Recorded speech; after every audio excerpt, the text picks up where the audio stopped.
So, here's a good check for your prepping. My power's out. So, pull the Pecron out. I'm cooking me some SpaghettiOs and meatballs. Got the Jackery out, so I have a light. See, if it gets really bad, I'll run outside and turn on the gas generator. But this is a good test, right?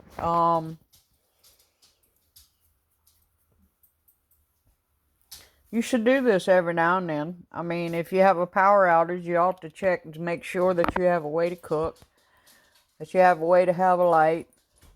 Uh, I am concerned about my freezer, so I'm keeping it closed. But luckily, it's only about 75, so it's not real hot today, and it is just pouring down rain outside. Look, it's just pouring down rain.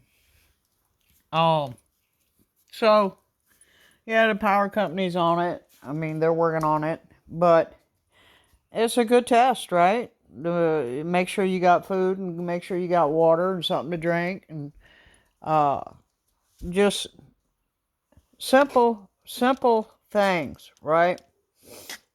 This right here, I have a couple of these. It's called a Road Pro lunchbox, and it's a cooker. And basically, you just put aluminum foil inside to protect the bottom, right? And as you see with the lights on, it draws between 110 to 160 watts. So, you want to make sure that you have a big enough generator to handle that.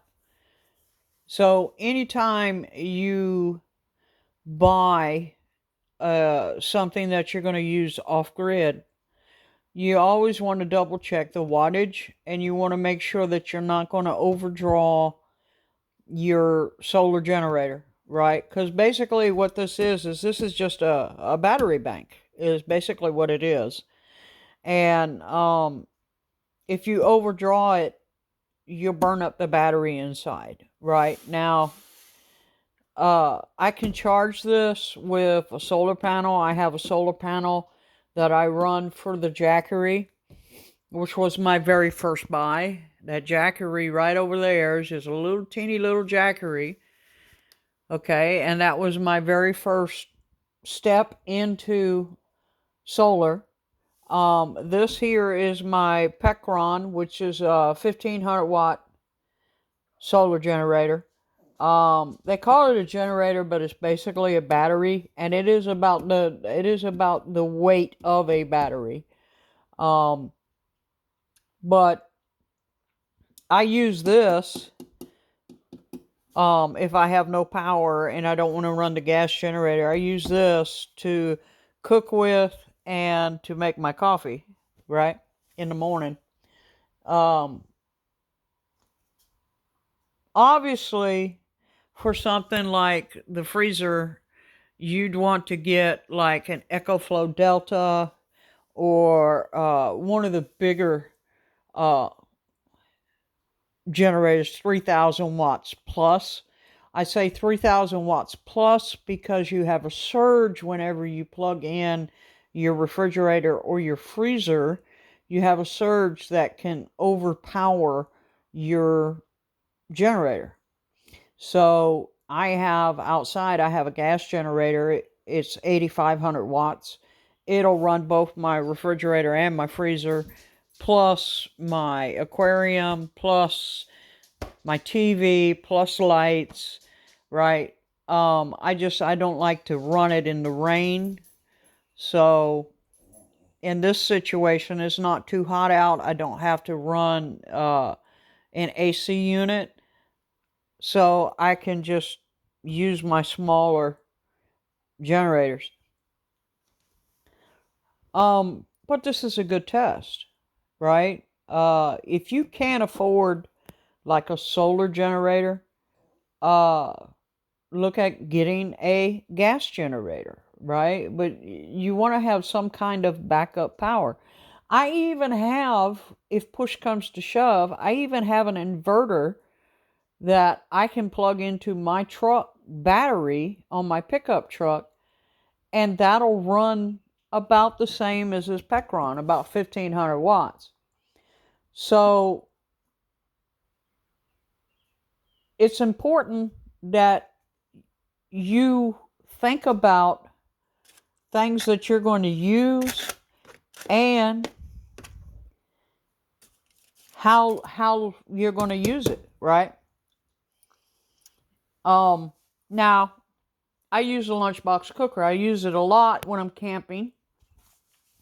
It just, I'm able to put the aluminum foil in it, seal it up with, one or two cans of food inside it, so that when I go to cook, all I got to do is open it up, open the cans up, boom, ready to go. I can also cook my freeze-dried meals in here. I have a portable coffee pot which will plug in here, and that only takes about 40 watts of power to heat up water. But then you got to have instant coffee, right? And I tend not to like instant coffee as much as I do actually fresh brewed. But I'm not going to be particular if I'm out camping about the coffee, right? So these are the things that I take with me whenever I go camping. I take both my solar generators. I take both my lunchbox cookers. I take my plug-in thermos, which heats water, which I can use for cocoa, coffee, tea. I can even use it, once I get it boiling, I can even use it in the lunchbox cooker with my freeze-dried to make my meals. Obviously, a light is always good to have. There's all kinds of camping lights that you can buy. But my big thing is, don't sit there and go, okay, I've got to spend $4,000 on an entire house backup system. No, you don't have to do that. Look at what you need. What you need, a lot of times, will be a lot less than what other people need, right? Like if you have medical equipment that has to stay running, then you want what they call a UPS, which is uninterrupted power supply. So you plug your medical equipment into the UPS, you plug the UPS into the wall, and it will run that. If you lose electricity for whatever reason, it will continue to run that medical equipment. So it's some things to think about. But if you get a small power outage, like my power should be back on by 10 o'clock tonight. What if you get a small power outage? Hey, go look at your camping gear. Go look at what you have to use out in the woods, right? It's a good test for you to test it out. Why spend all that money and never use the equipment, right? So, I absolutely love these. I cannot say enough about the Pecron and the Jackery. Okay, both really, really awesome little generators. Okay, I cannot say enough about them. They hold their charge, so you can charge them, and once a month pull them out, make sure they're still charged, stick them back in the box, put them back in the shelf, and go on about your business. Mine, I just used them last week because we had a power outage last week. Also on a Wednesday.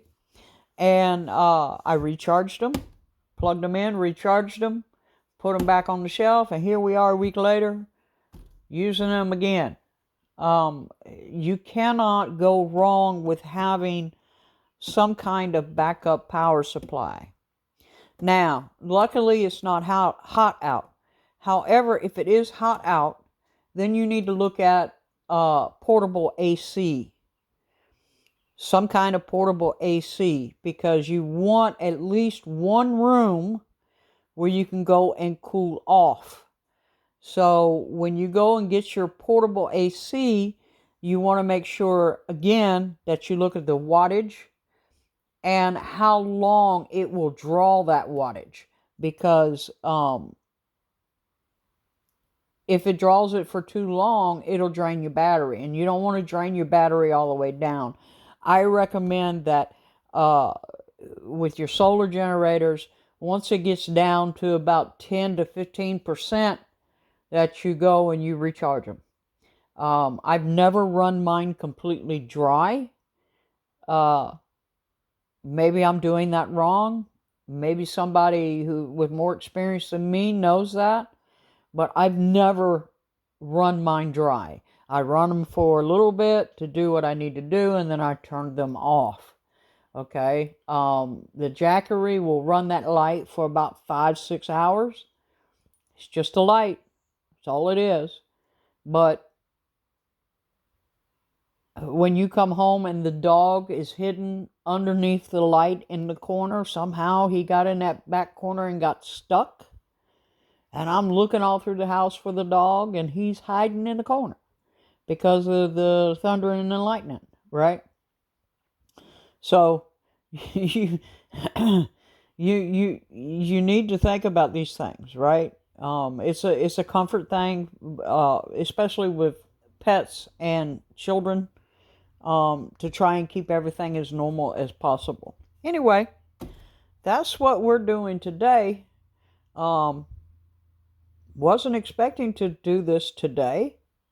You know, I came home, I'm dirty from work. If I have to, I have water in a 5-gallon bucket, and I'll take a witch's bath, right? But we'll do what we got to do. Bicycle!